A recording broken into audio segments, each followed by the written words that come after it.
In order to conform to the norms of this world, I would have to be cognizant of the fact that it would be considered normal for a boy to like a girl and for a girl to like a boy. I often attributed most of my facial features to my mother, and I used to ponder that because she gave birth to me at the tender age of 17, that she in fact passed along more of her qualities to me than my father did. I acknowledged my curves, I caressed my beaming smile, and I embraced my femininity. But it was such a culture shock for the boys around me, for me to embrace those feminine qualities. This was hell on earth. This was death in front of me. This was mental turmoil. This was depression.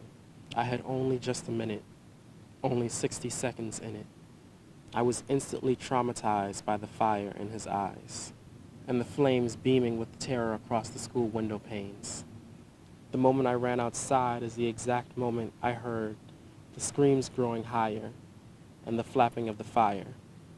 It was a horrific viewing. Not even for my worst enemy I would have chosen, but I'll always remember the day when the fire had me frozen. This play is a coming-of-age story. It's about a young man who is born and raised in the Low Country, the holy city, Charleston, South Carolina. His roots in the city run very deeply, from the outskirts of Red Top, South Carolina, to the Caribbean on his father's side. Growing up, he has to navigate strategically through the Southern Baptist respectability politics. And so he has an internal quarrel for most of his life up until the time where his grandmother dies. Then he must figure out how to branch out on life on itself and where he wants to go from then.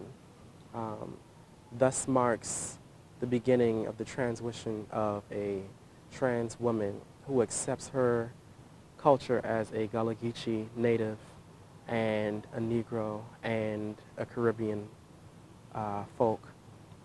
Thus marks the transition and the embarkment on a new journey, and thus marks the beginning of Vanity. My name previously was DeVario Reed. My name now is Vanity.